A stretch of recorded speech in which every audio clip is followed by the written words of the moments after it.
Hello, আমি Debashish. Welcome to my channel Dev reviews. আমার প্রিয় শিক্ষার্থী বন্ধুরা, আশা করি তোমরা সকলে ভালো আছো। আজ আমি তোমাদের দেখাবো অবজেক্ট ওরিয়েন্টেড প্রোগ্রামিং বইয়ের ষষ্ঠ অধ্যায়ের সেকেন্ড পার্ট, অর্থাৎ লুপ নিয়ন্ত্রণকারী স্টেটমেন্ট সমূহ এবং সি শার্পে অসীম লুপ। আমি আগের ভিডিওতে দেখিয়েছিলাম বিভিন্ন ধরনের লুপ, যেমন হোয়াইল, ফর, ডু হোয়াইল ও নেস্টেড লুপ সমূহ এবং এদের সাহায্যে সি শার্পে প্রোগ্রাম। তো শিক্ষার্থী বন্ধুরা, চলো আমরা আমাদের পড়া শুরু করি। আর যারা এখনও আমার চ্যানেলটি সাবস্ক্রাইব করোনি, please subscribe my channel and don't forget to press the bell icon.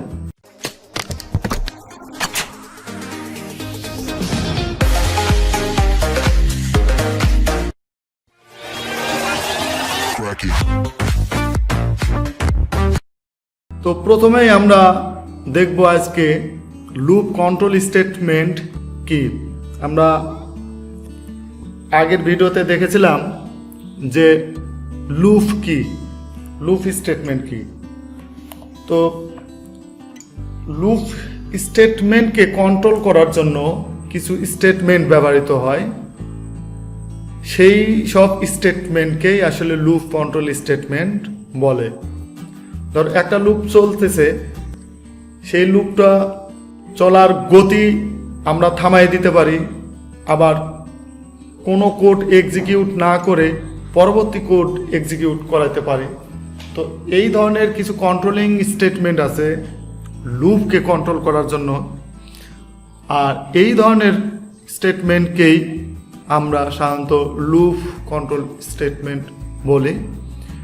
আমরা যদি দেখি এটার ডেফিনেশন, কোনো লুপের অভ্যন্তরীণ কোড সমূহকে প্রয়োজন অনুসারে নিয়ন্ত্রণ করতে যে সকল স্টেটমেন্ট ব্যবহৃত হয়ে থাকে তাদেরকে লুপ কন্ট্রোল স্টেটমেন্ট বলে। তো সি শার্পে 4 ধরনের লুপ কন্ট্রোল স্টেটমেন্ট আছে। প্রথমটা হচ্ছিল ব্রেক, তারপর হলো কন্টিনিউ, এরপর হচ্ছে গো টু, আর একটি হচ্ছিল রিটার্ন। তো প্রথমে আমরা ব্রেক লুপ কন্ট্রোল স্টেটমেন্টটি দেখব। ব্রেক লুপ কন্ট্রোল স্টেটমেন্ট হচ্ছিল প্রোগ্রামের মানে লুপের বডিতে, মানে তোমার প্রোগ্রামটাকে বন্ধ করে দেওয়া, ঠিক আছে?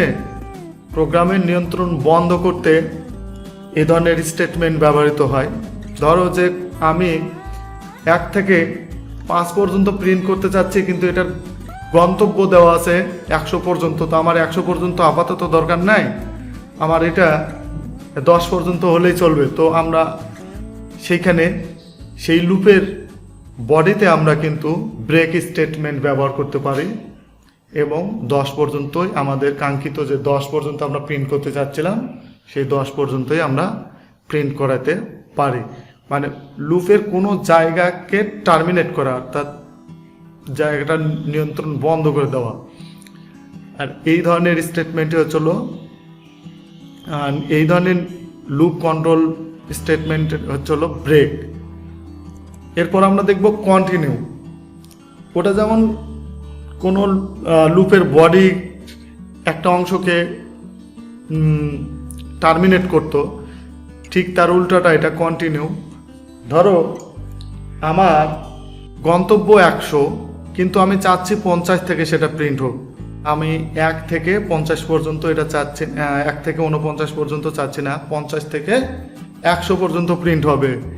তো সেই ক্ষেত্রে আমরা কন্টিনিউ এই লুপ কন্ট্রোল স্টেটমেন্টটি ব্যবহার করতে পারি। তো আমি ব্রেক এবং কন্টিনিউ এই দুইটার লুপের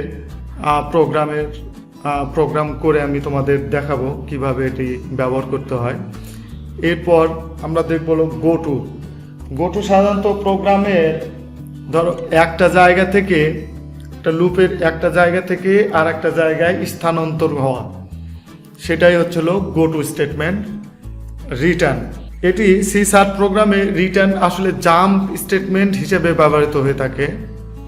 ধরো একটা জায়গা থেকে একটা জায়গায় জাম্প করা, লুপের একটা স্থান থেকে আরেকটা স্থানে জাম্প করা, এইটা এই রিটার্ন লুপ কন্ট্রোল স্টেটমেন্টের মাধ্যমে হয়ে থাকে।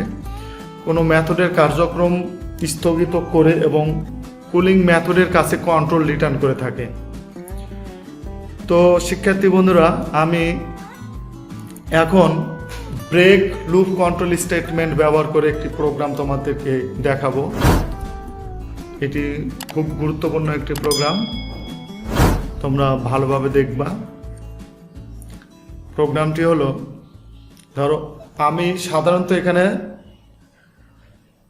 ফর লুপ ব্যবহার হয়েছে 1 থেকে 10 পর্যন্ত প্রিন্ট করার জন্য। ধরো এখানে আমার প্রারম্ভিক মান হচ্ছিল 1 এবং গন্তব্য কত, শেষ ভ্যালু হচ্ছে হলো 10, অর্থাৎ এটা সাধারণ নিয়মে 1 থেকে 10 পর্যন্ত প্রিন্ট হবে এবং এটার ইনক্রিমেন্ট আছে i++, 1 করে বাড়বে। কিন্তু দেখো, আমরা এই ফর লুপের মধ্যে আর একটা ইফ কন্ডিশন নিয়েছি, যেটাতে আমরা একটা কন্ডিশন দিয়েছি, সেটি হচ্ছে i = 5, অর্থাৎ i এর মান যখন 5 হবে, অর্থাৎ এই কন্ডিশনটা যদি সত্য হয় তাহলে এইটি ব্রেক হবে, এই ফর লুপটি ব্রেক হয়ে যাবে। আর অর্থাৎ তার আগ পর্যন্ত এটি, অর্থাৎ ইফের মান যদি 5 না হয়, তার মানে কি ইফের এই কন্ডিশনটি সত্য হচ্ছে না, তার মানে এই ব্রেক স্টেটমেন্টটি এক্সিকিউট না হয়ে এই স্টেটমেন্টটি console.writeLine i, এই স্টেটমেন্টটি এক্সিকিউট হবে, অর্থাৎ i কে প্রিন্ট করবে। তো প্রথমে i এর মান কত, 1। তো 1 হলে এখানে i এর মান 1 সমান 5। তো i এর মান কি 5 এর সমান, অর্থাৎ 1 কি 5 এর সমান না, অর্থাৎ এই কন্ডিশনটি মিথ্যা হলে কি ইফের ভিতরের যে স্টেটমেন্টটি আছে সেই স্টেটমেন্টটি কি এক্সিকিউট হবে না, তাহলে কি হবে, পরের স্টেটমেন্টটি এক্সিকিউট হবে, প্রোগ্রামের পরের ধাপে চলে যাবে। তো i = কত ছিল, 1 প্রিন্ট হবে। আবার এখানে চলে আসলো 1 ইনক্রিমেন্ট হয়েছে, যেহেতু i এর মান কত হয়ে গেল, 2 কি 5 এর সমান না, তার মানে এই console.writeLine i এইটি প্রিন্ট হবে, এই স্টেটমেন্টটি এক্সিকিউট হবে, অর্থাৎ 1 এর পর 2 প্রিন্ট হলো। আবার i 1 বাড়লো, 2 + 1 = 3, 3 = 5। তো i এর 3 কি 5 এর সমান হলো না। এইভাবে যখনই i এর মান 5 হবে, অর্থাৎ i 5 = 5, তার মানে কি ইফের এই কন্ডিশনটি সত্য প্রমাণিত হলো, অর্থাৎ ইফের ভিতরে যে স্টেটমেন্টটি আছে ব্রেক, সেটি এক্সিকিউট হবে, অর্থাৎ এই ফর লুপটি এইখানেই টার্মিনেট হয়ে যাবে, এখানেই এটি বন্ধ হয়ে যাবে। তো এইভাবে এই প্রোগ্রামটি, চলো আমরা এটি করে দেখাই তোমাদের অনলাইনে। তো এর আগের ভিডিওতে আমি বলেছিলাম অনলাইনের মাধ্যমে আমরা কোডিং করতে পারি এবং সেটি রান করতে পারি। সেই সাইটটির নাম হচ্ছিল online/c#compiler sub। তো আমি এই লিঙ্কটি আমার ভিডিও ডেসক্রিপশনে দিয়ে দেবো, তোমরা সেখান থেকে এই ওয়েবসাইটে তোমরা আসতে পারবা এবং তোমাদের কোডিং করতে পারবা। তো প্রথমে আমরা ব্রেকটা দেখি। এখানে প্রথমে কি ছিল, ফর ইন্টিজার i = 1 ছিল, i <= 10 ছিল, তারপর i++। সেকেন্ড ব্র্যাকেটের মধ্যে আমাদের আরেকটি ইফ কন্ডিশন ছিল, i যেখানে ছিল আই ইকুয়াল টু 5, যদি আই ইকুয়াল টু 5 হয় তাহলে ইফের ভিতরের যে স্টেটমেন্টটি থাকবে সেটি এক্সিকিউট হবে, অর্থাৎ প্রোগ্রামটি ব্রেক হয়ে যাবে।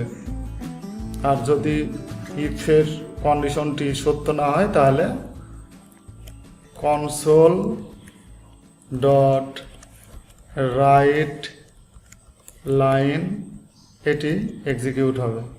তো এখানে আমরা কি প্রিন্ট করব? আই প্রিন্ট করব। তারপর আমরা ফরের পর দেখাবো কনসোল ডট রাইট লাইন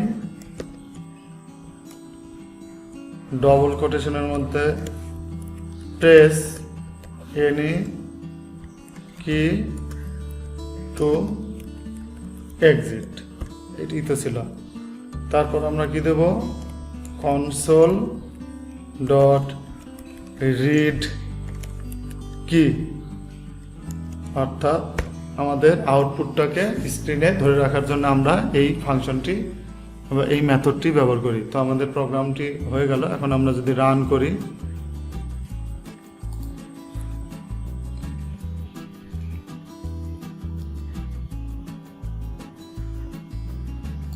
তো দেখো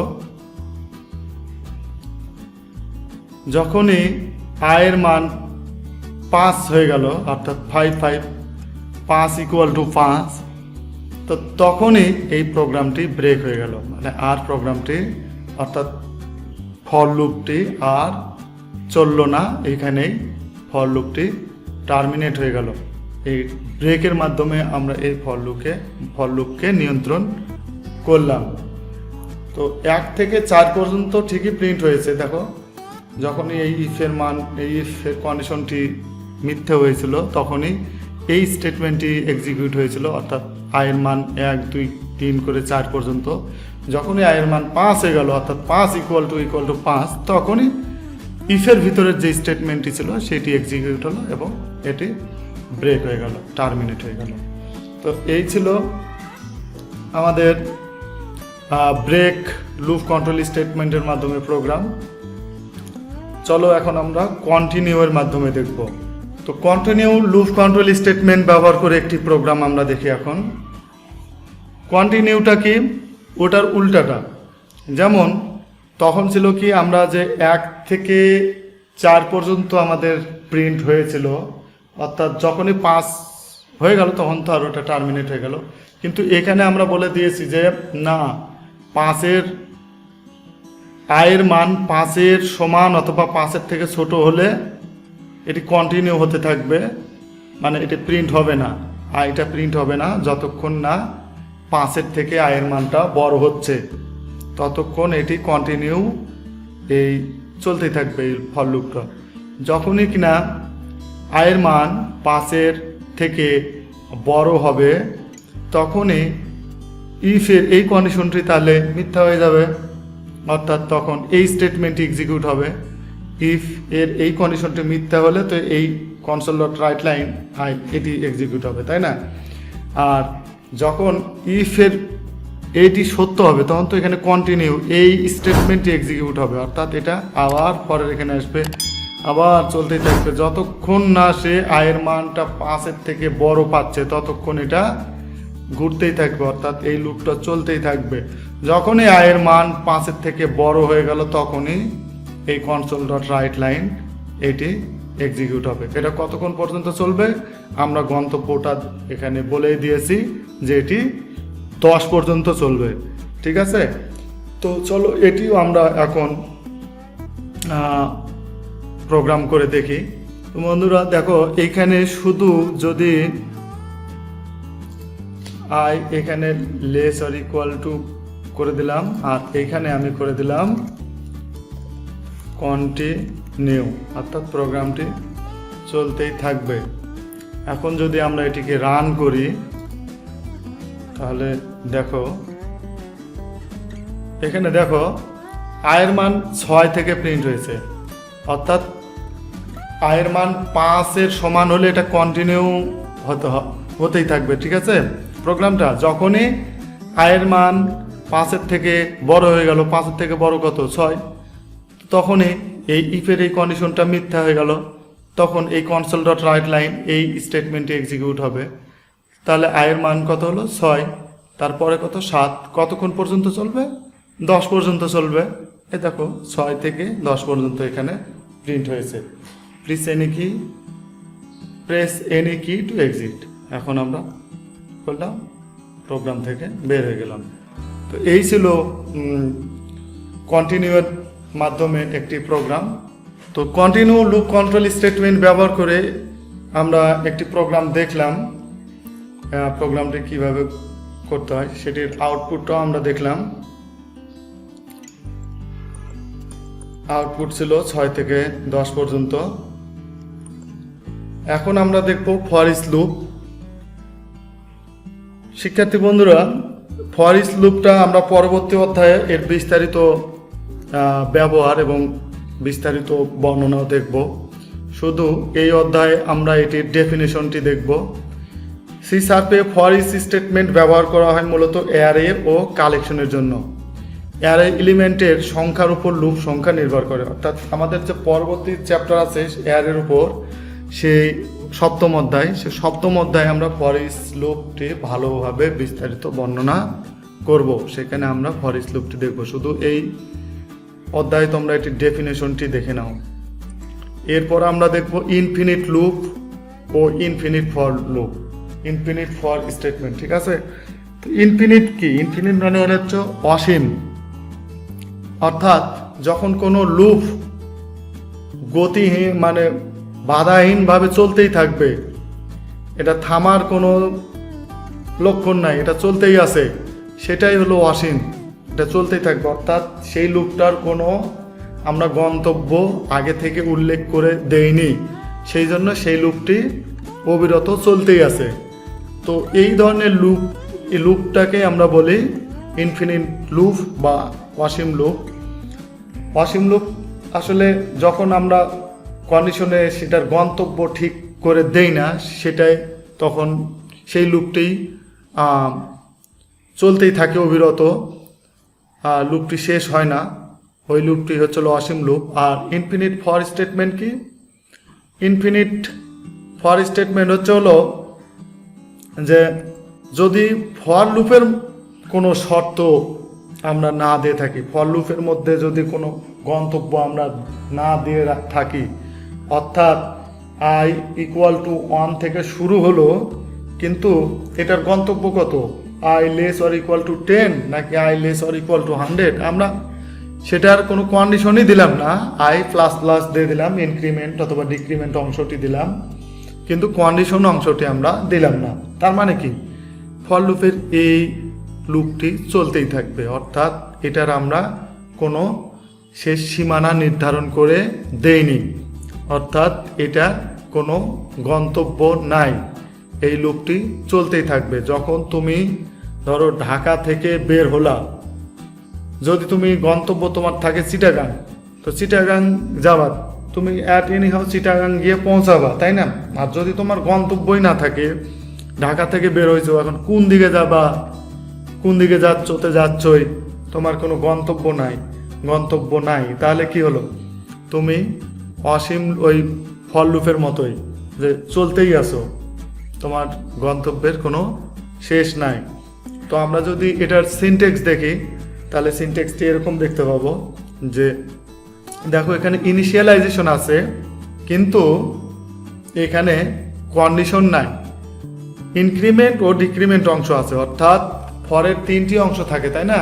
একটা হলো ইনিশিয়ালাইজেশন, কন্ডিশন, ইনক্রিমেন্ট ও ডিক্রিমেন্ট। কিন্তু এখানে লক্ষ্য করো আমাদের কন্ডিশন অপশনটি নেই, শুধু 2টি অংশ আছে, একটা হলো ইনিশিয়ালাইজেশন এবং ইনক্রিমেন্ট অথবা ডিক্রিমেন্ট। তো দেখো তাহলে তো এই লুপটা থামার কোনো লক্ষণ নাই, এটার যেহেতু গন্তব্যই নাই, তো এই ধরনের লুপ ফর লুপকে আমরা ইনফিনিট ফর স্টেটমেন্ট বলে থাকি। তো আজকে এই পর্যন্তই, আমাদের এই অধ্যায় শেষ। গত ভিডিওতে আমি তোমাদের অনেকগুলো জিনিস দেখিয়েছিলাম এবং অতি সংক্ষিপ্ত প্রশ্নও দেখানো হয়েছিল। আজকে আমি আবার দেখাচ্ছি। অতি সংক্ষিপ্ত ছিল 4টি। সিসার প্রোগ্রামে ব্যবহৃত লুপিং স্টেটমেন্ট সময়ের নাম লেখো। ফর ইচ লুপ কি, হোয়াইল লুপ কি, এর সিনট্যাক্স লেখো। নেস্টেড লুপ কি, সি শার্পে নেস্টেড লুপ কোনগুলো। সংক্ষিপ্ত প্রশ্ন, লুপিং স্টেটমেন্টস কি, এর ব্যবহারের প্রয়োজনীয়তা লেখো। হোয়াইল ও ডু হোয়াইলের মধ্যে পার্থক্য সমূহ লেখো। লুপ কন্ট্রোল স্টেটমেন্ট কি, লুপ কন্ট্রোল স্টেটমেন্ট সমূহের কাজ সম্পর্কে সংক্ষেপে লেখো। ইনফিনিট লুপ কি, ইনফিনিট ফর স্টেটমেন্ট সম্পর্কে লিখো। তো ইনফিনিট লুপ আজকে আমি দেখালাম, ইনফিনিট ফর স্টেটমেন্টও আজকে দেখালাম, ফর ইচ লুপ আজকে দেখালাম, আর বাদ বাকি আমি গত ভিডিওতে দেখিয়েছিলাম। তোমরা যদি সেই ভিডিওটি না দেখে থাকো তো ভিডিওটি দেখে নিবা। আর রচনামূলক প্রশ্ন ছিল 2টি, একটা হলো সি শার্পে ফর লুপের গঠন বর্ণনা করো, আর সি শার্পে ডু হোয়াইল লুপের গঠন বর্ণনা করো। তো গত ভিডিওতে আমি কিছু বাড়ির কাজ দিয়েছিলাম, যে কাজগুলো অনেকেই কমেন্টের মাধ্যমে কিংবা আমাকে মেসেজের মাধ্যমে দিয়েছিল, কিন্তু অনেকেই দেয়নি, অর্থাৎ তোমাদের অ্যাক্টিভিটি আমি সেরকমভাবে লক্ষ্য করিনি।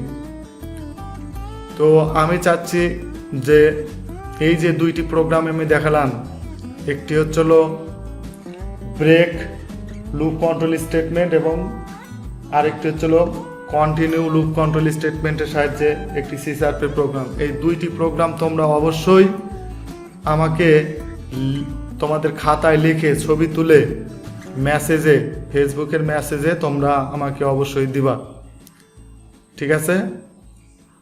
তো শিক্ষার্থী বন্ধুরা, আজ এই পর্যন্ত।